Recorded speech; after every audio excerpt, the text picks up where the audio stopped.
आप और अपने परिवार को सबको सप्लीमेंट्स देकर आप हैप्पी हेल्दी रख रहे होंगे।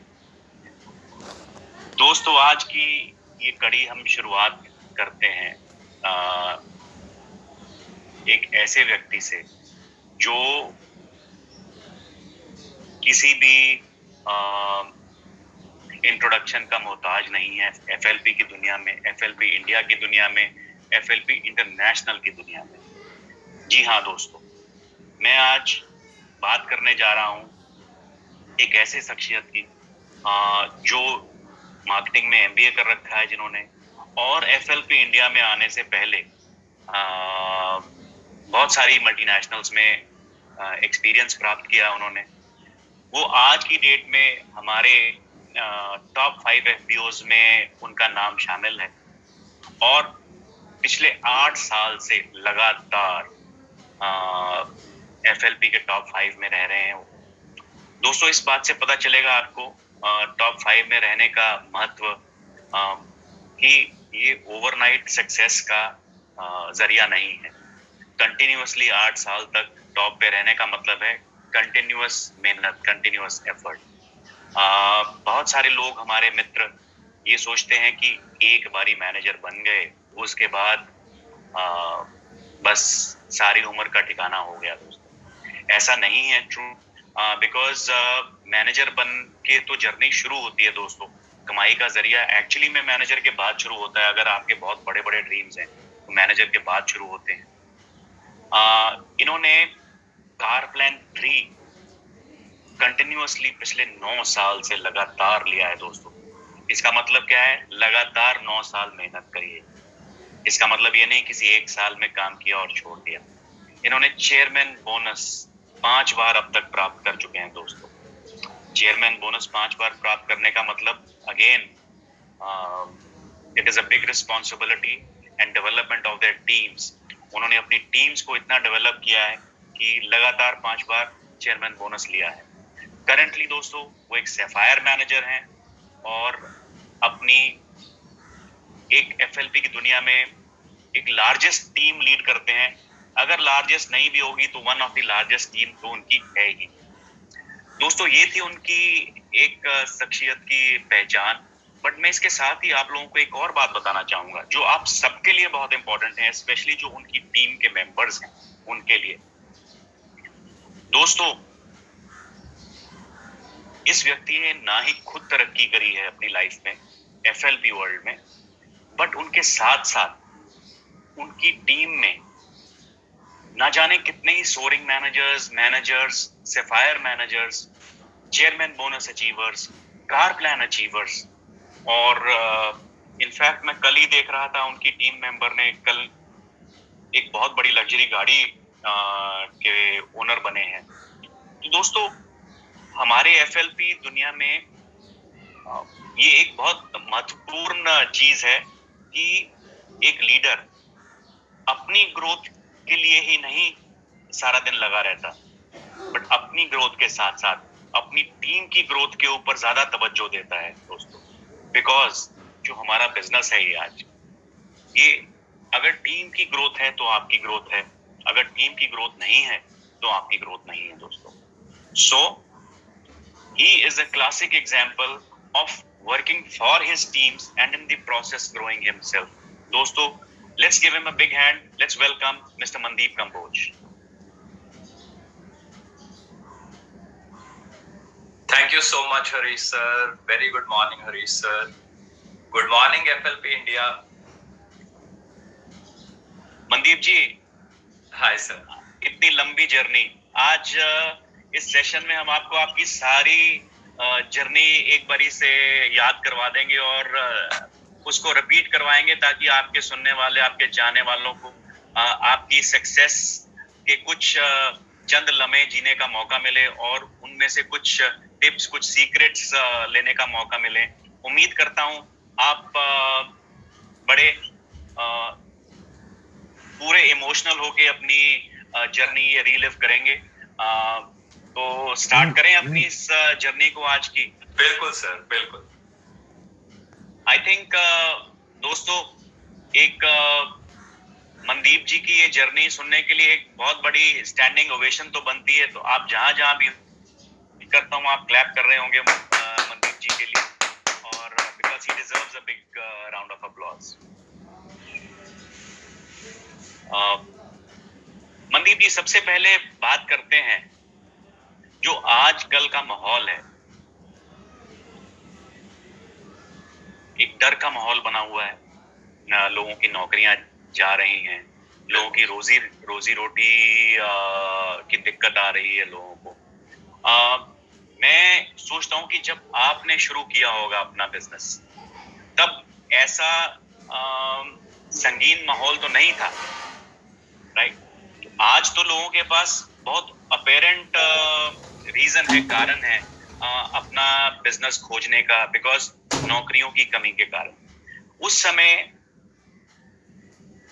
जिस समय आप में आए, आपने एमबीए कर रखा था, पढ़े लिखे थे आप, और एक मल्टीनेशनल में काम कर रहे थे, तो आपके दिमाग में ऐसा क्या आया कि आप फॉरएवर की तरफ अट्रैक्ट हुए? आपने क्या सोचा उस समय? मैं ये जानना चाहूंगा आपसे। सर, मेरी जो शुरुआत हुई है प्रैक्टिकली, वो हुई है फॉरएवर प्रोडक्ट्स से। मेरा बिल्कुल इंटरेस्ट नहीं था नेटवर्क मार्केटिंग में आने का या एमएलएम में आने का या फॉरएवर में आने का। मुझे फॉरएवर के प्रोडक्ट्स के बारे में काफी बताया गया कि इसका एलोवेरा बहुत अच्छा है, आप खुद यूज कीजिए, पेरेंट्स को यूज कीजिए। तो जब मैं फर्स्ट टाइम गया हूँ, मुझे बोला गया कि आप अपना फॉर्म फिल कर दीजिए, आपको थोड़ा डिस्काउंट भी मिलेगा, आपका फायदा होगा। तो मैंने कहा कि नहीं, मुझे फॉर्म वगैरह फिल करना है, उसमें कोई बिल्कुल इंटरेस्ट नहीं है, मेरे को तो सिर्फ प्रोडक्ट्स अच्छे लगे हैं, मैं वो ट्राई करूंगा। सो मेरी जो स्टार्टिंग हुई है सर, वो बिल्कुल प्रोडक्ट्स के ऊपर हुई है कि इस कंपनी के प्रोडक्ट्स बड़े अच्छे हैं, और मैंने काफी स्टडी किया प्रोडक्ट्स के बारे में। मुझे लगा कि वाकई it's a very big company, इतनी सारी कंट्रीज में इसके प्रोडक्ट्स को लोग लाइक करते हैं, why should try it. So starting products हुई। तो प्रोडक्ट से बिजनेस तक की जर्नी के बारे में कुछ बताएं।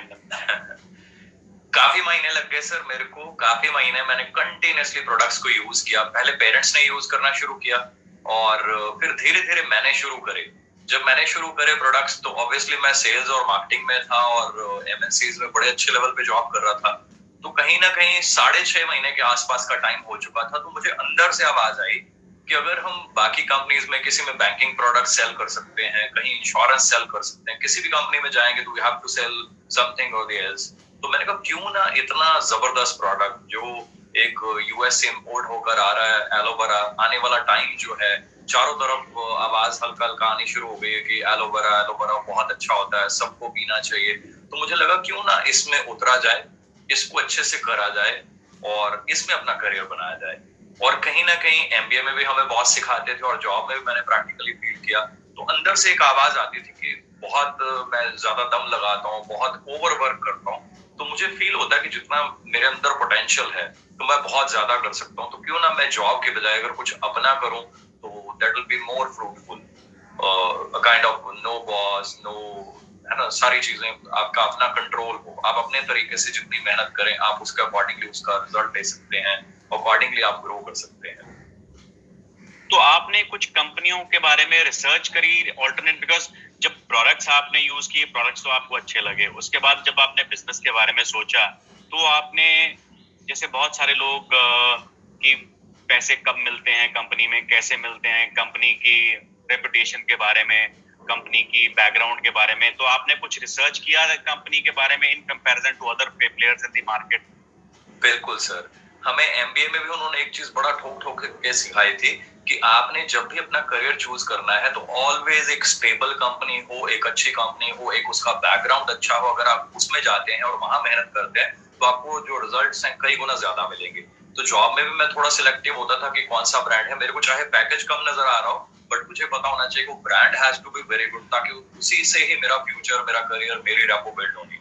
तो जब फॉरएवर की बात आई तो इंडिया में तो अराउंड सैकड़ों कंपनीज उस टाइम पे चल रही थी, बहुत ही ज्यादा कंपनीज थी, बड़ी बड़ी बातें करती थी, बड़े बड़े चेक्स, बड़े बड़े पे आउट्स दिखाती थी, ओवरनाइट ये हो जाएगा, वो हो जाएगा, चमत्कार हो जाएगा। तो मैं उस टाइम पे, क्योंकि मेरे लिए बहुत बड़ा डिसीजन था, फादर साहब गवर्नमेंट जॉब से आए थे, गजेटेड पोस्ट से, तो उनका तो पहले ड्रीम होता था कि आप दोनों भाई आईएएस ऑफिसर बनो या समथिंग। तो हम दोनों एमबीए करके बड़ा अच्छा सेटल्ड थे, मैं और संदीप जी दोनों।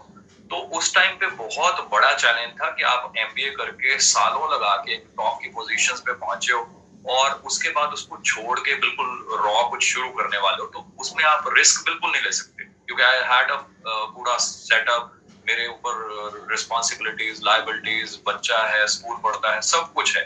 तो मेरे को जब ये डिसीजन लेना है, अपनी जॉब को छोड़ना है, तो I have to be very very very serious. तो मैंने सर उस टाइम पे अराउंड 300 टॉप जो कंपनीज थी उनकी लिस्ट बनाई, उनको स्टडी किया, उनके प्रोडक्ट्स को स्टडी किया, और सबसे ज्यादा मैं बहुत ज्यादा प्रैक्टिकल हूँ। मैंने कहा देखो जी, प्रोडक्ट्स अगर सेल नहीं होगा तो फिर तो कहानी खत्म हो जाएगी, चाहे मैं 500 बंदों की टीम बना दूं, चाहे 5000 की। अगर मेरी कंपनी के प्रोडक्ट सेल हो रहे हैं, सब कुछ हो रहा है, बट मार्केटिंग प्लान में दम नहीं है, मुझे कुछ पैसे नहीं आएंगे, तब भी मुझे 6-8 महीने के बाद वापस जॉब में जाना पड़ जाएगा, तो काम और खराब हो जाएगा, करियर खराब हो जाएगा। सो मैंने मार्केटिंग प्लान को इतना डिटेल में स्टडी किया कि इसमें करना क्या है और पैसे कैसे आएंगे। वो सारा स्टडी करते करते करते करते it took me around 6.5 month. तो पूरा फाइनल डिसीजन लिया, फिर मैंने अपना पूरा टारगेट, अपनी गोल बनाया, और उसके ऊपर फिर दिन रात काम किया मैंने। जॉब में मैं बहुत ज्यादा काम करता था, मेरे रिकॉर्ड्स भी कुछ ऐसे हैं वहां पे, और मेरे बॉसेस भी कहते थे कि यार तेरे लिए तो कोई संडे बना ही नहीं है। मेरे को बड़ा शौक होता था, मैं कहता था बस संडे आप मेरे लिए ऑफिस खोलो, मेरे को अपने इंसेंटिव चाहिए, मेरे को ज्यादा काम करना, आई नीड इंसेंटिव, मेरे को ग्रोथ चाहिए। सो वही मैंने सेम यहाँ पे किया। मैंने यहाँ आने के बाद रेस्ट नहीं की, एक अचीवमेंट लेने के बाद रेस्ट नहीं की, मैंने और मल्टीप्लाई करता गया, और वो सारी चीजों ने बड़ा अच्छा, भगवान की कृपा के बिना कुछ नहीं होता, तो भगवान ने भी बड़ी ब्लेसिंग दी और रिजल्ट बड़े अच्छे मिले सर। देखिए, आज भी हम संडे को अपनी टीम्स के लिए काम कर रहे हैं मनदीप। बिल्कुल sir, and credit goes to you sir, amazing amazing. Mandeep ji, मेरे को एक स्पेसिफिकली एक ऐसी चीज बताइएगा जो आजकल के नौजवानों को हम बता सकते हैं, बिकॉज जैसा आपने बोला कि तब भी सैकड़ों कंपनियां थी जब आपने ये डिसीजन लिया, और वही रियलिटी आज भी है। बिल्कुल, आज भी सैकड़ों कंपनियां हैं बाजार में, राइट? तो जो यंगस्टर्स हैं आज के, वो थोड़ा जल्दी में ज्यादा हैं ग्रो करने के। Perfectly right sir, right? तो उस जल्दी में कई बारी डिसीजन मेकिंग में थोड़ी सी गड़बड़ हो जाती है, because they get attracted by the wrong things being offered by unscrupulous elements in the market. तो आप कोई एक ऐसी चीज बताएं, सिर्फ एक।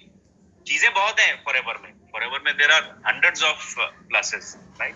कोई एक सबसे स्पेसिफिक ऐसी चीज जो आपके हिसाब से ऐसी है कि सिर्फ वो चीज अगर फॉरएवर में है तो आप बस फॉरएवर के साथ जुड़ जाएंगे और आगे पीछे अंदर बाहर कुछ नहीं देखेंगे।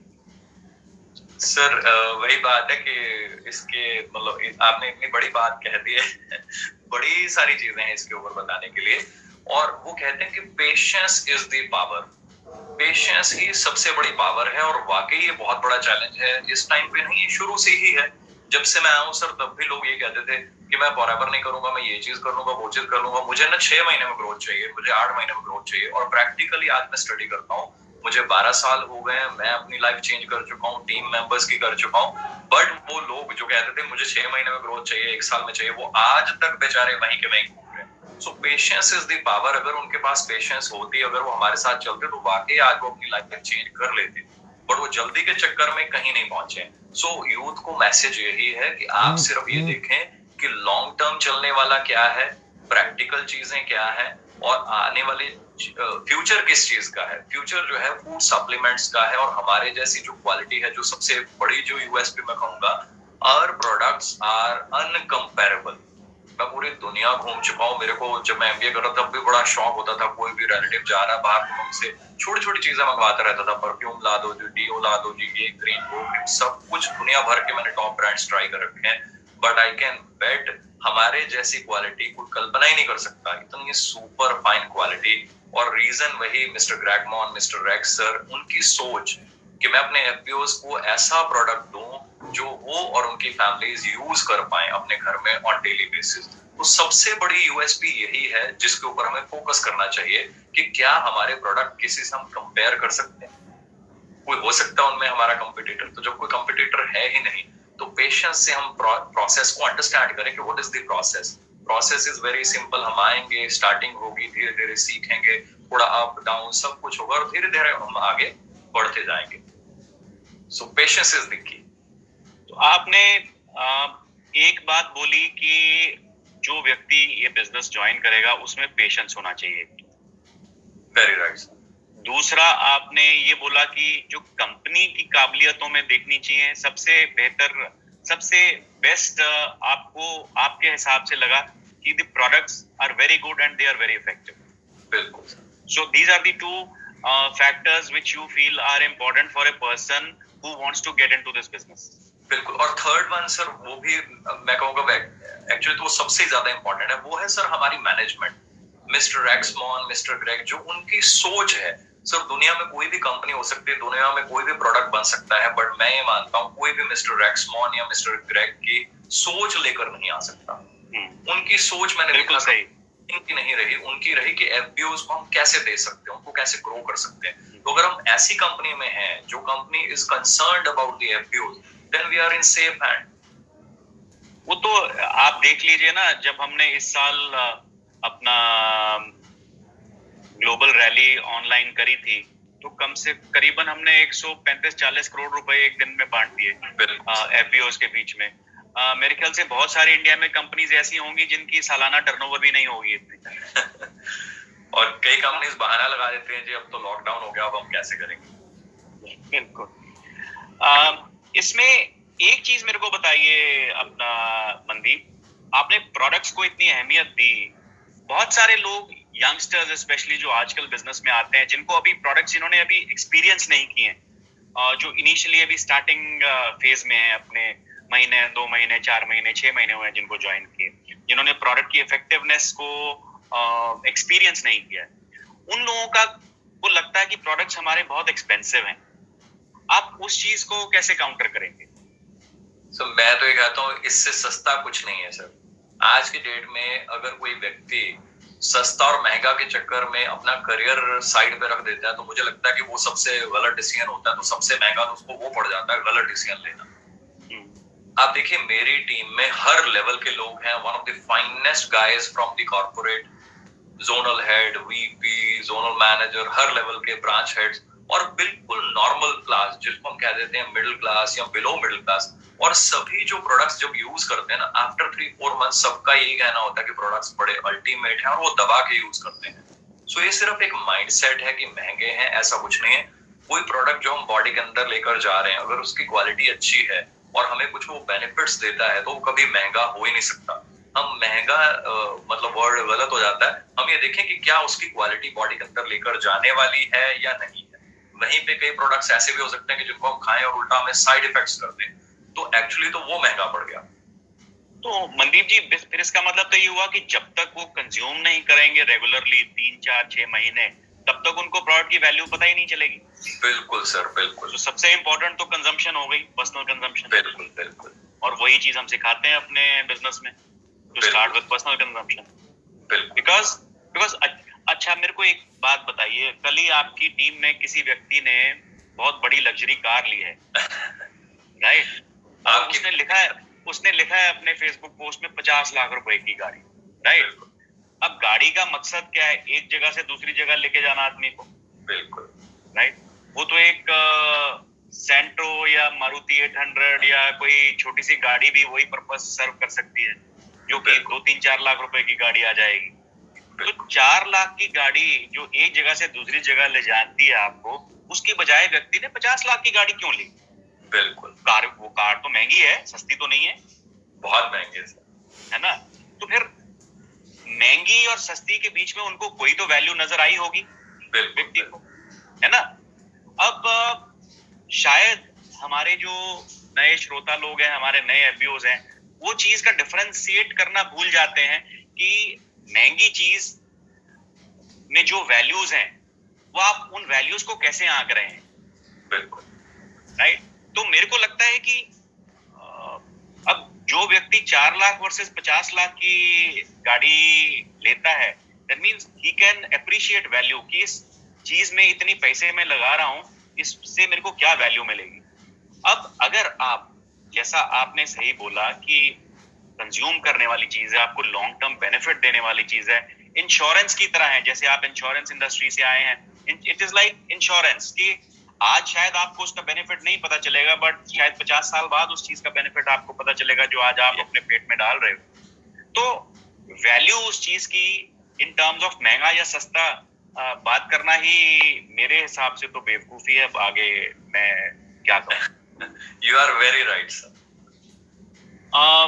इस सारी जर्नी के दौरान Mandeep, you have seen good times. आपने बोला भगवान की कृपा रही है, आपने मेहनत करी है, आपने संडे नहीं देखा, छुट्टी नहीं देखी, सब जगह मेहनत करी है।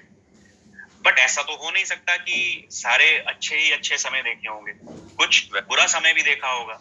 तो उन बुरे समय में सबसे पहले मैं जानना चाहूंगा कि ऐसा कोई मेरे को वाक्य या इंसिडेंट नरेट करिएगा जब आपने चैलेंजेस या बुरे समय फेस किए अपनी एफएलपी की जर्नी के दौरान। राइट। मैं सर जब आया तो जैसे कहते हैं कि मेहनत का तूफान मचा दिया, तो बड़ी जबरदस्त ग्रोथ हुई, बहुत ही अल्टीमेट। और मैंने दिन रात एक कर दिया, रात के 2 बजे 2:30 बजे गाड़ी लेकर कभी मैं गंगानगर जा रहा हूँ, कभी लुधियाना जा रहा हूँ, कभी दिल्ली जा रहा हूँ, डिफरेंट सिटीज। और वहां जा जाके लीडर्स बिल्ड करते करते बड़ी अच्छी रिस्पॉन्स मिलना शुरू हो गया। अराउंड 2015 के आसपास फादर साहब थोड़ा ठीक नहीं थे, थोड़ा हेल्थ चैलेंजेस चल रहे थे कुछ उनके, थोड़ा मैं उस चीज से डिस्टर्ब हो गया। और उसी टाइम के आसपास ही 2014 के आसपास ही ना कुछ थोड़ा सा इम्पोर्ट और एफएसएसआई एक बॉडी बनाई गई थी इंडिया में। उसने आते क्या कर दिया कि इम्पोर्ट थोड़ा एकदम से उन्होंने रोक दिया कि पहले सारी टेस्टिंग होगी, हमारे अकॉर्डिंगली होगा, लेबलिंग पैकेजिंग हम कंट्रोल करेंगे, तो उन सारे प्रोसेस से आने के बाद आपका होगा। तो forever is very powerful. Forever ने सब कुछ अपना रेडी रखा हुआ था कि लीजिए जी फाइल्स आप चेक कीजिए, सब कुछ कीजिए। बट वो कहते जी हमारे पास स्टाफ नहीं है चेक करने के लिए, मैन पावर नहीं है। तो प्रोसेस उनका बड़ा स्लो था। उस स्लो प्रोसेस में काफी चैलेंजेस आ गए, थोड़ा प्रोडक्ट शॉर्टेजेस थी, बहुत कुछ था। उस टाइम पे बहुत सारे लोग छोड़ छोड़ के भागना शुरू हो गए। और मैंने अपनी टीम को एक चीज बताई थी कि these are the testing times. यही टाइम जो लोग भाग जाएंगे वो पूरा जीवन भागते रहेंगे 20 साल। और इट्स अ प्रूवन फैक्ट, आज भी लोग वो भागे जा रहे हैं, बस भागे जा रहे हैं। और जो लोग हम खड़े रहे हैं, हमने चैलेंजेस को, टफ टाइम्स को फेस किया है, हम सब लोग बहुत ज्यादा ग्रो कर चुके हैं। और ये वही लोग हैं जो आप देख रहे हैं धीरे धीरे वो 50 लाख की गाड़ी खरीद रहा है, वो कुछ कर रहा है, वो कुछ कर रहा है, और इतने बड़े बड़े चेक्स ले रहे हैं, इतनी अच्छी अच्छी प्रॉपर्टीज बाय कर रहे हैं। तो वो सारी चीजें उन टफ टाइम्स में खड़े रहने का नतीजा है। सो टफ टाइम्स वही होते हैं जो या तो आदमी को तोड़ देते हैं या फिर आदमी उनमें बन जाता है, निखर जाता है। तो मैं हमेशा भगवान पे विश्वास करता हूँ कि जब हम मेहनत करेंगे, सच्चे कर्म करेंगे, तो वो भगवान भी हमारा फल जो है वो हम पे पूरी जो है ना अपने सब कुछ ही लुटा देंगे। और वही होता है सर, मेहनत का फल पूरा कई गुना होके मिलता है। वो तो ऐसे ही थोड़ी कहते, कहावत ऐसे नहीं बनी है ना कि tough times don't last but tough people do. Yes sir, है ना। तो आपको मेंटली टफ होना बहुत जरूरी है, not even in this business but अपनी लाइफ के हर एक पहलू में, be it personal life, be it social life, be it family life, be it your job, be it your business. तो mental toughness is a very very important element of one's personality. छोटी सी मुसीबत आने पे कई बार लोग क्या करते हैं, एक बहुत इंपॉर्टेंट कैरेक्टर ट्रेट है, मैं कहना चाहूंगा, जो कि हमेशा अपने अंदर देखने की बजाय हम जो भी हमारे साथ होता है हम उसको बाहर वाले पे थोपने की कोशिश करते हैं। Very right. भैया अगर गलत किया है तो मैंने कुछ गलत नहीं किया, कंपनी ने गलत किया। मैंने कुछ गलत नहीं किया, वो मेरे किसी डाउनलाइन ने गलत कर दिया, मेरी किसी अपलाइन ने गलत कर दिया, मेरी किसी दोस्त ने गलत कर दिया, मेरे बीवी बच्चों ने गलत कर दिया, मेरे दोस्तों ने गलत कर दिया। मैं हमेशा आई एम ऑलवेज राइट। कई बार लोग उस एक्चुअली गलत फहमी में रह जाते हैं कि everything else is bad, I am right. इसको एक डॉक्टर एरिक बर्न की एक किताब है साइकोलॉजी की, जिसको कहते हैं कि I am okay you are not okay. वो आदमी कहता है कि मैं ओके रहता हूँ, बाकी सब नॉट ओके।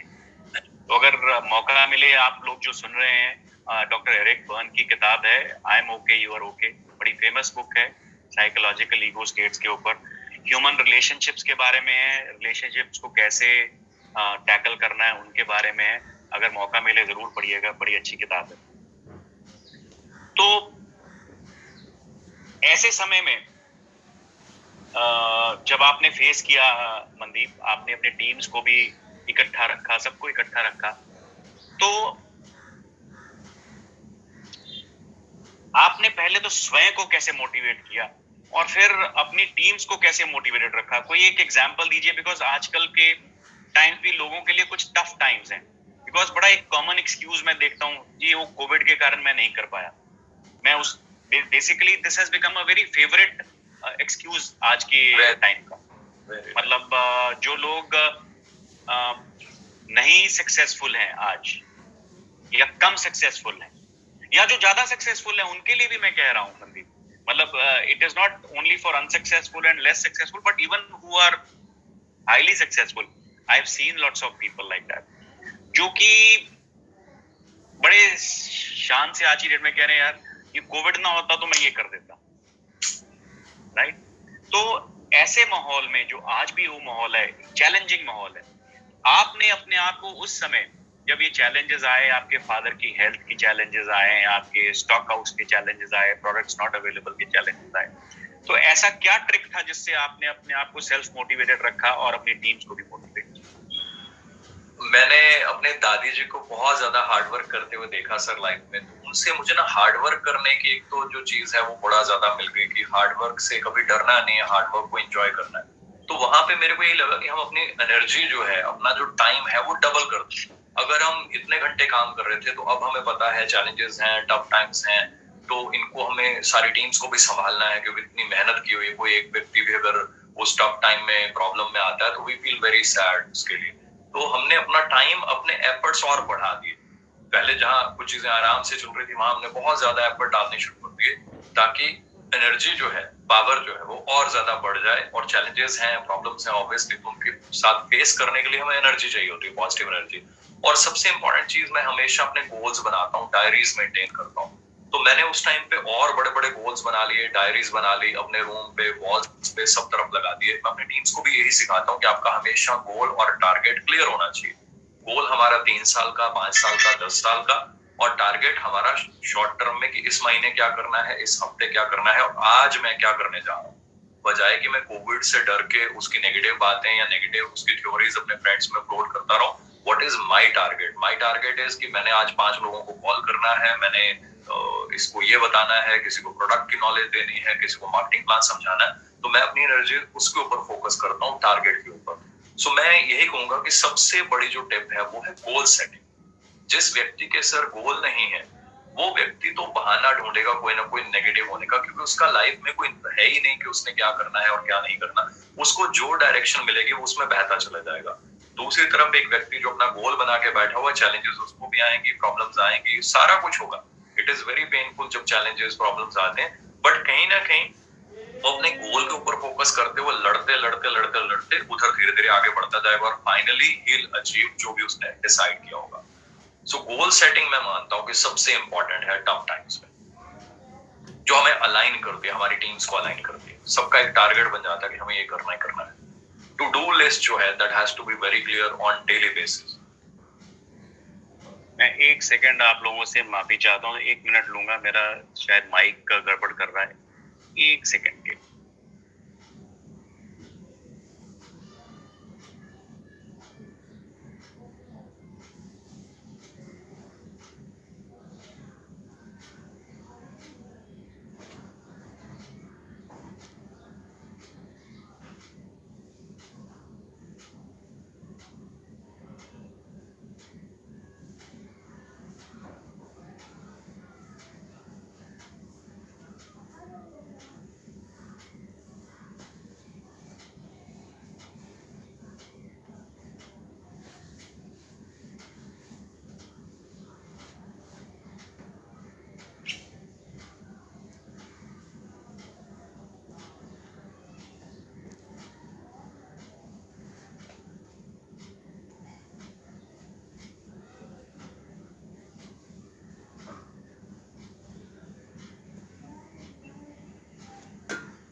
सॉरी जी, मेरा टेक्नोलॉजी चैलेंजेस थोड़े से।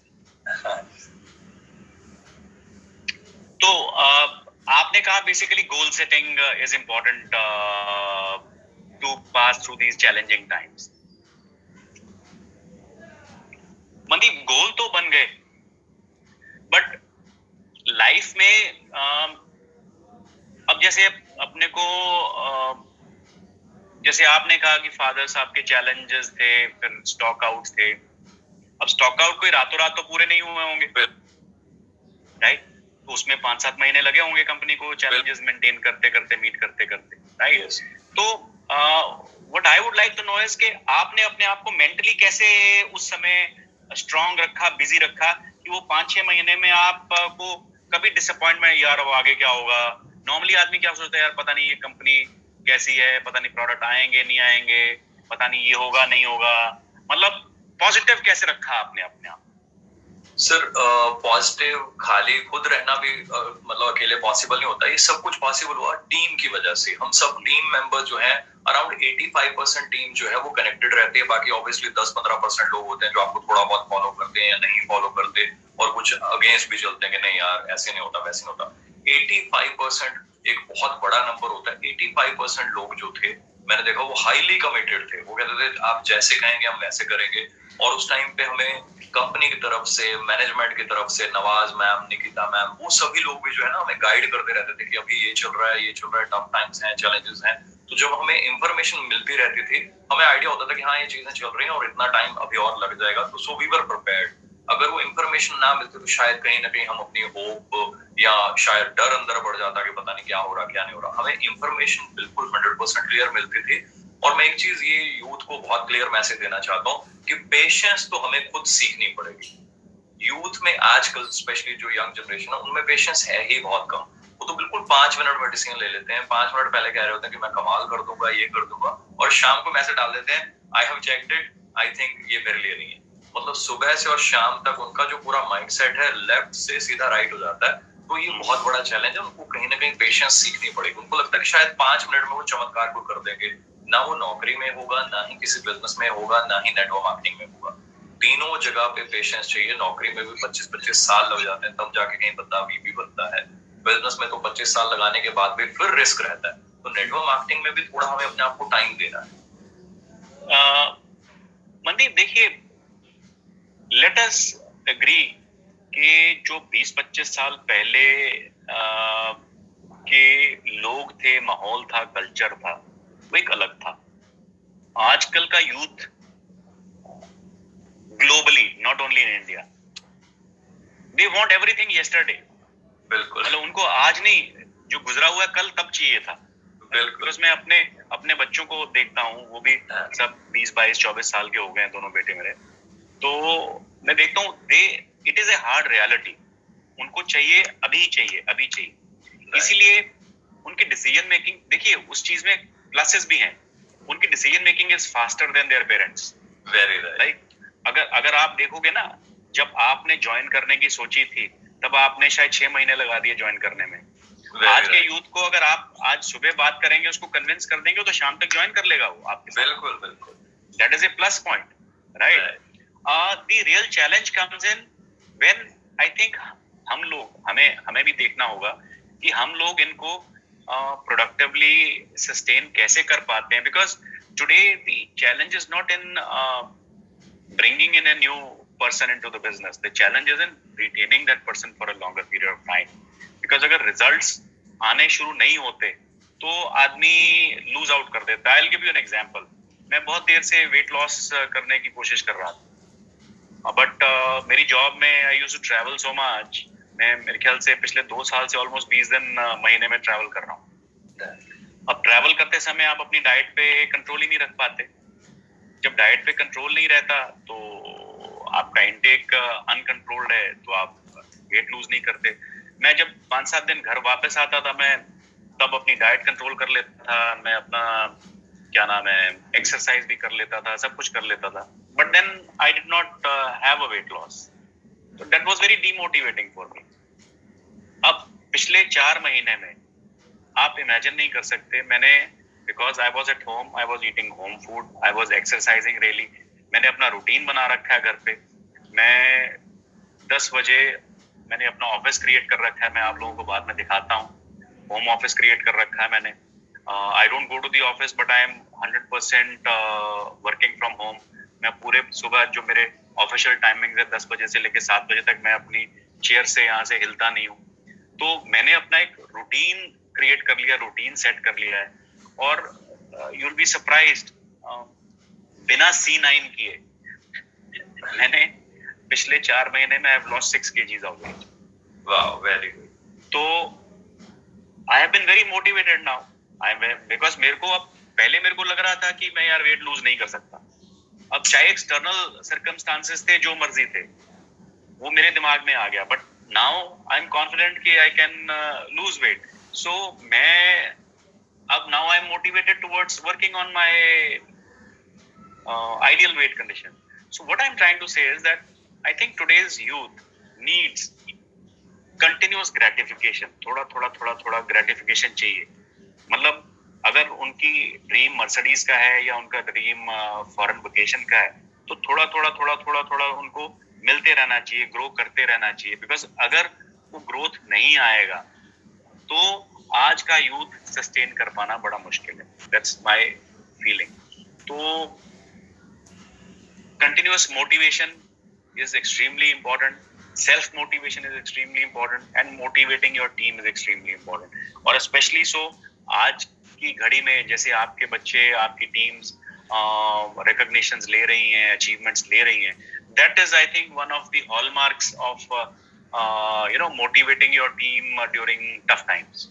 So and that is what will keep them going, and that is visible to other people also कि अगर यार ये कर सकते हैं तो हम क्यों नहीं कर सकते. Very right. अच्छा, अब हमने बात करी मनदीप आपके चैलेंजेस की, आपकी problematic times की. As you rightly said that there have been some good times in your FLP journey also. Good times थे, आपने गाड़ियां ली, आपने टाइटल्स अर्जित किए, आपने खूब पैसा कमाया. I think somewhere you mentioned that you had a fascination for imported products. बाहर से चीजें मंगवाते रहते थे आप लोगों से, तो घूमने का भी अवश्य शौक रहा होगा आपको. Tell us something about one of your best and most favorite trips जो आपने FLP के साथ किया.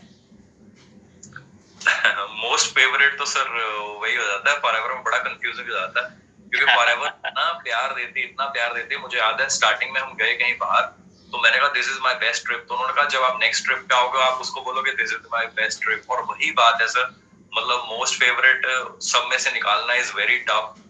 बट स्टिल मैं कह सकता हूँ कि एक ऐसा टाइम जब मैं और वाइफ, हमें लॉस वेगस जाने का मौका मिला. जब हम वहां से प्लेन में से उतरे तो जो बस थी पायलट 1, उसमें स्टार्टिंग में रेक्स सर बैठे हुए थे सबके वेलकम के लिए. वो बड़ा सरप्राइजिंग था. रेक्स सर हमें मिले वेगस में, Mirage hotel, one of the top उनमें रहता है. तो वहां पे हमें कीज जो है रेक्स सर ने अपने हाथों से दी. मतलब मैं शब्दों में बयां ही नहीं कर सकता वो फीलिंग. वहां पे नवाज मैम, रेक्स सर, वो सब हमारे साथ रहे 9 दिन के लिए. उनके साथ ही जाना, खेत देखने, फॉरएवर के जो रिजॉर्ट्स हैं नेवादा लेक पे, वो देखने, वो सारी चीजें 9 दिन जब हम वहां पे रहे, तो ऐसी लग्जरी, ऐसी लाइफ जो शब्दों में बयां ही नहीं हो सकती. कई बार वहां पे लगता था कि ये सपना ही चल रहा है, क्या हो रहा है. ऐसी लाइफ. और टॉप मैनेजमेंट जो है, लाइक मिस्टर एक्स मॉन, इज लाइक जो यूएस की टॉप जो लिस्ट रहती है 100 की, उनमें वो लिस्टेड रहते हैं.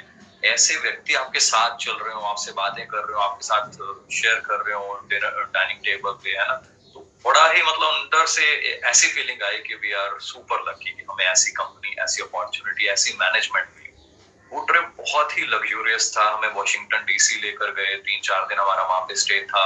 वेगस में काफी दिन का स्टे था. तो बड़ा डिफरेंट वे में लाइफ को और दुनिया को देखा, जो शायद मुझे लगता है कि सबके लिए बड़ा जरूरी है. ताकि जो जीवन है, मैं कहता हूँ जो जर्नी है लाइफ की, इसमें ट्रेवल बड़ा इंपॉर्टेंट है. जब तक हम बाहरी दुनिया अच्छे से, और वो भी खुश मन से, एक जाते हैं, मान लीजिए मैं जॉब में भी बहुत ट्रेवल करता रहा हूँ, बट वहां पे मैं कैमरा वगैरह सब कुछ लेकर जाता था. और कई बार पूरे ट्रिप की 3 फोटोज होती थी कि आज जी मीटिंग में 10 मिनट पहले फ्री हो गए थे, एक स्विमिंग पूल में बैठे बैठे खींच ली, और मुंह लटका होता था क्योंकि स्विमिंग पूल में बैठे बैठे हम बॉस को ईमेल भेजनी, उसका ये क्लाइंट का ये चक्कर चल रहा है, उस ब्रांच में ऐसे हो गया, तो फोटोज 2 4 5 होती थी। यहाँ पे जब वापस आए तो हमने 25 GB का कोई कार्ड लिया, तो वहां जाके यूएस में पता नहीं कितने कार्ड्स और खरीदने पड़ गए, इतनी फोटोज इतनी वीडियोस, बिकॉज आई फेल्ट कि now I am completely relax, तो I am enjoying the trip. Trip पे पहले भी होते थे पर कभी एंजॉय नहीं कर पाते, तो वो मेरी लाइफ में सबसे एकदम चेंजिंग मोमेंट था, जिसने बिल्कुल माइंड सेट चेंज कर दिया। फीलिंग ऐसी फीलिंग आती थी कि ट्रिप खत्म ही ना हो ये। अब बिल्कुल। Very nice. तो आई थिंक जो हमारे साथी लोग फॉरेन ट्रिप्स जिनकी ड्रीम है, I think this aspect of your interview should be an eye opener for them कि बाहर जाते हैं तो वो कहते हैं ना, मन के द्वार खुल जाते हैं, आपका विजन बढ़ जाता है, जो आपकी सोच होती है वो बढ़ जाती है। जब आप बाहर जाके चीजें देखते हो, बाहर के लोगों को देखते हो, तो आपका सोचने का नजरिया ही एब्सोल्युटली चेंज हो जाता है। आपके लाइफस्टाइल, आपका एटिकेट, आपका मैनरिज्म्स, आपकी हर चीज में चेंजेस देखने को, आपके कपड़े पहनने का लहजा, हर चीज में आपके बदलाव आ जाता है। आप एक की पर्सनैलिटी एक निखर के आनी शुरू हो जाती है। That's my belief.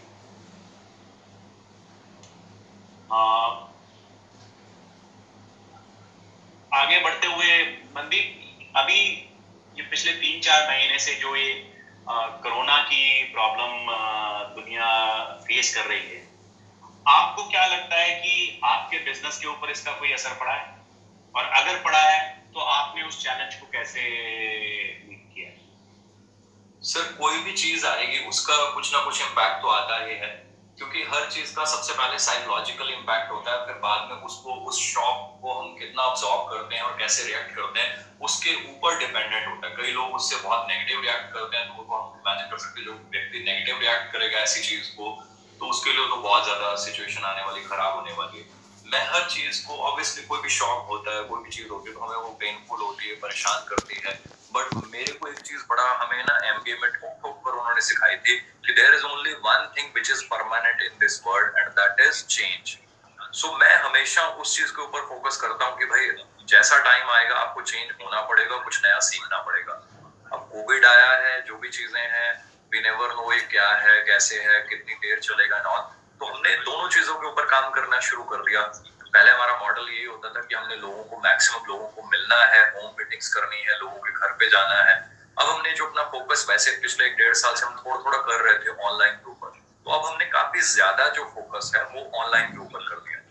अब जैसे थोड़ा लॉकडाउन खुलना शुरू हुआ है तो हमने पुराना जो मॉडल है उसके ऊपर भी साथ में काम कर रहे हैं, क्योंकि मेरा मानना ये है कि ठीक है, आज हम ऑनलाइन के ऊपर अगर 100% फोकस कर जाते हैं तो कुछ ऐसी पॉपुलेशन होगी इंडिया में जिनका, आप कह लीजिए, उनके खून में ही है, लोगों के अंदर कि जाना, मिलना, पर्सनल मीटिंग करना, तो हम उस पार्ट को मिस न कर जाए। तो 25-30% आज भी हम वही कोशिश करते हैं कि एक इंडिविजुअल अगर अपने क्लाइंट के पास घर पे जाना चाहता है, there is no issue, lockdown almost सभी जगह पे खुला हुआ है। मैं आज चाहूं अगर अपने 3 क्लाइंट्स को मिलना, तो देयर इज नो इशू, मैं अपना मास्क लेके, पूरे सेफ्टी प्रिकॉशंस लेके, मैं चाहूं तो मैं 3 होम मीटिंग्स कर सकता हूं, रिजल्ट ले सकता हूं अच्छे।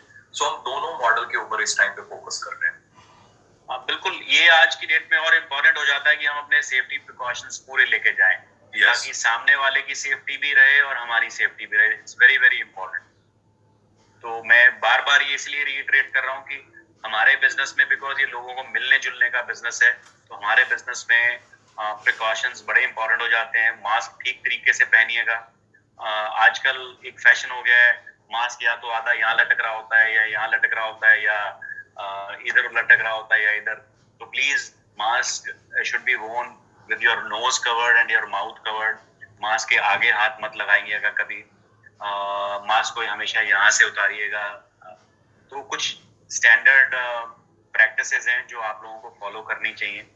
सेफ्टी प्रिकॉशंस हैं, वो कहते हैं ना, बचाव में ही बचाव है। अगर आप हिमाचल में ट्रैवल करते हो तो वहाँ पे बहुत सारे साइंस नजर आते हैं, बचाव में ही बचाव। तो आपको क्या लगता है अपना मनदीप, ये जो आज की सिचुएशन है, ये सबसे, इसमें 2 सवाल हैं।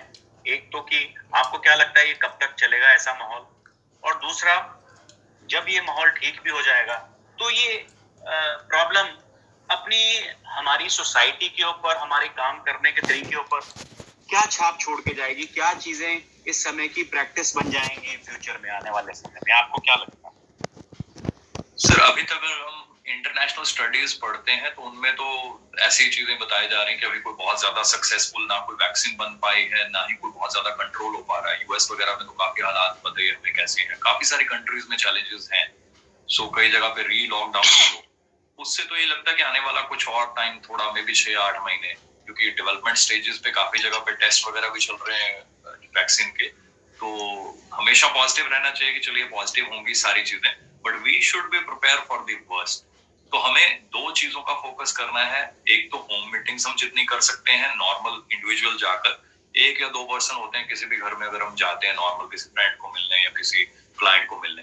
सेकंड, हम ऑनलाइन के ऊपर काफी ज्यादा फोकस करें, सीखें, ट्रेनिंग लें, अपनी टीम्स को ट्रेनिंग दें, क्योंकि आने वाला टाइम टेक्नोलॉजी का है। आने वाला टाइम जो है वो फेसबुक का है, ट्विटर का है, इंस्टाग्राम का है, जो भी टेक्नोलॉजीज हैं। तो अगर हम इनको आज सीखना शुरू कर देंगे तो आने वाले 6-8 महीने के बाद धीरे धीरे आने वाला टाइम है ही ऑनलाइन टेक्नोलॉजी का, बहुत ज्यादा बढ़ जाएंगे। ऑब्वियसली दूसरा भी रहेगा, बट हम अगर 50-50 फोकस कर देंगे दोनों के ऊपर तो हम बड़ा अच्छा बिजनेस जो है सेटअप अपना बना सकते हैं। जिस चीज में ज्यादा रिजल्ट आते हैं हम उसको फोकस कर सकते हैं। हमें ये भी नहीं कि हमें सिर्फ ऑनलाइन पे फोकस करके लाइव मीटिंग जो है वो भूल जानी है, क्योंकि वहां से हमें बहुत ज्यादा कुछ सीखने को मिलता है, इंटरेक्शन बहुत ज्यादा होती है। ऑनलाइन में मैंने देखा है इंटरेक्शन बहुत कम होती है। 10 लोगों को अगर हम ऑनलाइन करते हैं तो एक आध होता है जो क्वेश्चन पूछता है, बाकी आराम से बैठे रहते हैं चाय पीते। बट जब हम होम मीटिंग करते हैं तो एक जो व्यक्ति होता है वो हमारे सामने बैठा होता है, वो 10 क्वेश्चन पूछता है, अगर हम उसको रिस्पॉन्ड करते हैं तो आई फील वहां कन्वर्जन बहुत ज्यादा बढ़ जाती है, उसका लॉन्ग टर्म विजन बहुत ज्यादा होता है। ऑनलाइन में जैसे ज्वाइनिंग होती है उसका इंटरेस्ट बहुत कम होता है, वो आता है थोड़ी देर देखता है और ऐसे गायब भी हो जाता है। सो दोनों चीजों को हमें देखना है। तो मेरा ये मानना है कि दोनों को पैरेलल लेके चले, हमें जहां से रिजल्ट ज्यादा मिलता है बस एनर्जी वहां ज्यादा डालते जाए। इस टाइम जो है हम अपनी जो होम मीटिंग जो वो कल्चर है उसको बिल्कुल सेफ रखें, बचा के रखें, अपनी टीम को उसकी प्रैक्टिस बनी रहने दें, उनकी आदत खत्म ना हो जाए, इसलिए उसको पूरा कंटिन्यू रखें, मेंटेन रखें। प्लस ऑनलाइन के ऊपर काफी ज्यादा फोकस कर दें, क्योंकि वो इस टाइम पे सीखने वाला चीज है। आने वाले टाइम में भी ऑनलाइन बहुत ज्यादा फोकस होने वाला है। ये टफ टाइम्स हो सकता है 6 महीने चले या 8 महीने और चलता है, तो धीरे धीरे अगर हम ऑनलाइन आज शुरू करते हैं 3-4 महीने में उसके रिजल्ट भी मिलना शुरू हो जाते हैं काफी अच्छे। मुझे मुझे जहां तक लगता है मनदीप के, जैसा तुमने बोला बिल्कुल सही है कि ऑनलाइन और होम विजिट्स का कॉम्बिनेशन चलेगा। एट द सेम टाइम मुझे लगता है कि ये जो बड़ी बड़ी मीटिंग्स अपने लोग करते थे उनका समय अब निकल गया, उनका समय चला गया, because big meetings are not going to happen very fast or very in the near future. और दूसरा मुझे लगता है कि जो हमारा जोर था एफबीओज का आरडीओ में आके प्रोडक्ट लेके जाने का और आरडीओ में बैठ के सारा दिन मजमा लगा के बैठने का, आई थिंक ऑनेस्टली मैं बोलूंगा कि वो वाला कॉन्सेप्ट भी मेरे को फ्यूचर में नहीं आता लगता, because now the convenience of home delivery is becoming very very important, convenience and safety. तो मैं ओवरनाइट ही देख रहा हूँ कि हमारा जो बिजनेस था शायद 10-15% था जो होम डिलीवरी का, वो ओवरनाइट ही ऑलमोस्ट 50-60% के ऊपर चला गया। जो हमारी टोटल सेल है उसका 50 से 60% होम डिलीवरी का बिजनेस हो गया, which is a very big challenge for us as a company, because हमें भी उसमें गियर अप होते होते अभी समय लग रहा है।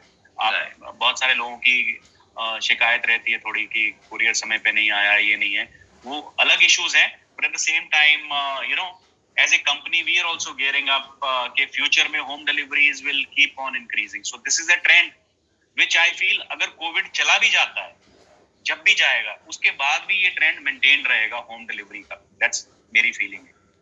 और उसी तरह बड़ी अच्छी बात है सर, क्योंकि इसमें क्या है कि जो सेल्स फोर्स है उसका बहुत ज्यादा टाइम निकल जाता है वहां जाके प्रैक्टिकली ऑर्डर प्लेस करने में। तो मैं तो डे वन से ही कहता था कि जब हमारे पास कोई फैसिलिटी है when we can order online, we should utilize it। तो ये तो मैं तो इसको कहूंगा ये बड़ी अच्छी बात है। इसी बहाने से अब जो है ना लोग वो थोड़ा टेक सेवी हो रहे हैं, उनको ऑर्डर्स डालना सीख रहे हैं, वो ऑर्डर डाल भी दिए लोगों ने और रिसीव करके now they are feeling good. It is good कि आप वहां जाएं, ट्रैवल करें और फिर वहां पे ऑर्डर पिक करें और फिर किसी को लोकेशन जो है 50 किलोमीटर दूर है तो किसी को 200 किलोमीटर दूर है, बट ऑनलाइन में तो you are just a click away. मैं उम्मीद करता हूँ आने वाले समय में लोग मेरे को ज्यादा आरडीओज ओपन करने के लिए तंग नहीं करेंगे। बिल्कुल सर। मनदीप, अब अपने अंतिम क्वेश्चंस की तरफ बढ़ते हुए, आपको लगता है कि आपकी टीम्स ने स्पेसिफिकली और आम जनता ने इन जनरल ये जो डिजिटल लिटरेसी है इसको अच्छी तरह अडॉप्ट कर लिया है, या अभी आपको लगता है कि अभी थोड़ा समय और लगे? सर मेरी टीम में तो मैं देखता हूँ काफी ज्यादा अच्छे से कर लिया टीम्स ने, और बाकी हम लगे हुए हैं। जो कोई कसर होगी ऑब्वियसली कुछ परसेंटेज है सर जो हमेशा, मैं मानता हूँ हमेशा ही इम्प्रूवमेंट के लिए रेडी रहना चाहिए। तो I am always ready to learn और टू टीच। सो टीम्स का भी माइंड हमने बनाया हुआ है, they should always be ready to unlearn and learn. अभी तक हम बात करते आ रहे थे कि यंगस्टर्स को इस बिजनेस में क्या प्रॉब्लम्स आ सकती है। Now I would shift my focus, क्योंकि यंगस्टर्स जो है वो इस चीज के लिए टेक savvy हैं, वो इस चीज को बड़ी जल्दी अडॉप्ट कर लेंगे। yes. जो हमारे पुराने लीडर्स हैं उनके लिए आपका क्या मैसेज है टेक्नोलॉजी अडॉप्शन के बारे में?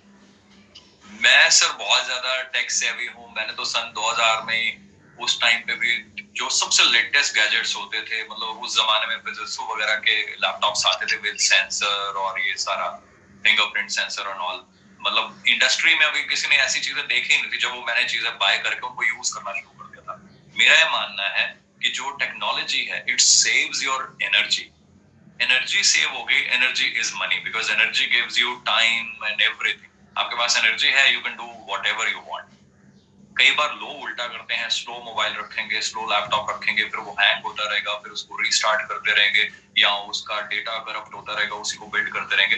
हम अपना टाइम एनर्जी सब उसमें वेस्ट कर देते हैं। तो मैं बहुत ज्यादा फर्म बिलीवर हूँ, टेक्नोलॉजी कॉस्ट नथिंग। टेक्नोलॉजी सिर्फ हमें देती ही देती है। जितनी मेरे पास टेक्नोलॉजी होगी मैं उतना ज्यादा ग्रो कर सकता हूँ। तो मेरी तो सभी को रिक्वेस्ट है, आजकल तो बहुत सारी वीडियोस, बहुत सारी पेड ट्रेनिंग, बहुत कुछ मिल रहा है नेट पे।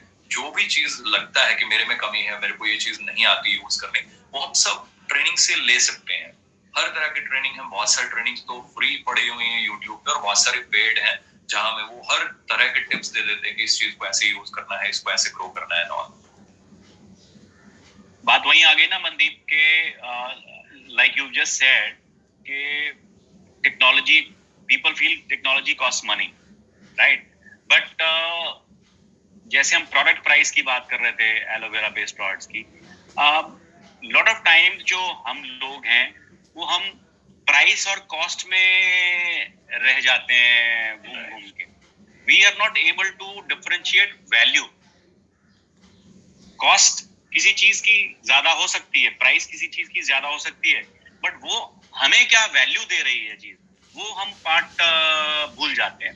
अगर एलोवेरा एक्सपेंसिव है बट मेरे को हेल्थ दे रहा है वो for all times to come, for the next 50 60 70 80 years to come, वो हम भूल जाते हैं कि उसकी वैल्यू क्या है मेरे शरीर के लिए। उसी तरह टेक्नोलॉजी, आज टेक्नोलॉजी कुड बी एक्सपेंसिव, हालांकि टेक्नोलॉजी की प्राइस दिन प्रतिदिन कमी होती चली जा रही है, बट आज technology could be expensive, but what is the added advantage that technology is giving me, what is the value technology is giving me, वो हमें डिटरमिन करना है। अगर वैल्यू ज्यादा है टेक्नोलॉजी का, मेरा टाइम बचता है, मेरा बिजनेस बढ़ता है, अगर मैं टेक्नोलॉजी यूज करता हूँ, I can multiply my sales revenues, my CCs, my business, I can save my time, it is convenient, I can spend more time with my family, I can spend more time on the beach, I can spend more time with my friends.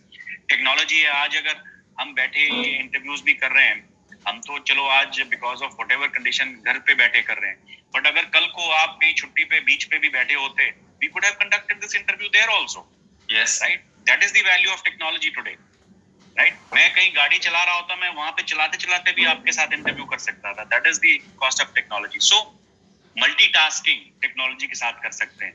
So हमें probably technology को cost के terms में ना वे करके value के terms में वे करना चाहिए कि उससे वैल्यू क्या मिलेगा. Essentially at the end of the story moral is कि हम लोग कई बार कॉस्ट के चक्कर में पड़ जाते हैं कि जी 5,000 का नहीं 6,000 का, 6,000 का महंगा है, 10,000 का महंगा है, 3,000 में मिल जाए वो सस्ता है. बट 3,000 वाली चीज अगर रोज रोज खराब रहेगी, रोज आप मैकेनिक के पास जाओगे, उसको ठीक कराते रहोगे. इंडिया में प्रॉब्लम क्या है, हम लोगों के पास टाइम फ्री है बहुत ज्यादा। ये चीज मैंने वेस्टर्न लोगों के साथ इंटरेक्ट करके सीखी है, personally speaking. Time is money, time is value. अगर कोई भी चीज आपका टाइम बचाने में मदद करती है तो वो वर्थ इट है। So that's what technology does. Well दोस्तों, आज का हमारा सेशन यहाँ एंड होता है। उम्मीद करता हूं आपको मनदीप जी की जर्नी सुन के, देख के अच्छा लगा होगा, आप मोटिवेट हुए होंगे। उनकी टीम की सक्सेस को देखते हुए आप मोटिवेटेड होंगे। उम्मीद करता हूं कि जो आपने अपनी टीम के बारे में बताया मनदीप जी, उम्मीद करता हूं कि आपकी टीम दिन दुगनी रात चौगनी तरक्की करे, आपके साथ लोग ऐसे जुड़ते जाएं, आपका कारवां बढ़ता चला जाए।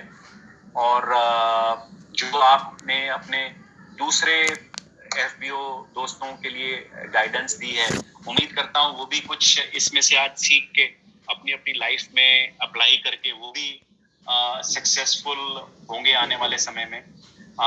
मैं तो इस समय को एक्चुअली मैं अपॉर्चुनिटी मानता हूँ। मैं अपने आप को देखते हुए मैं हमारे FBOs लीडर से हमेशा कहता था कि हमें होम डिलीवरी के ऊपर फोकस करना है, हमें टेक्नोलॉजी के ऊपर फोकस करना है, हमें डिजिटल उसके ऊपर फोकस करना है। और हमने उन सब चीजों का प्लान बना रखे थे कि कुछ 5 महीने में होगा, 6 महीने में होगा, 1 साल में होगा। वो देखिए रातों रात हो गया। Right? So I consider personally every adversity to be an opportunity. I hope you can also, all of you can also treat it like that. And with this, we come to the end of the session. Mandeep ji, thank you. Thanks a lot for finding time on a Sunday to be with us and to be with all the FBOs. Thank you very much. Thank you, We wish sir. you all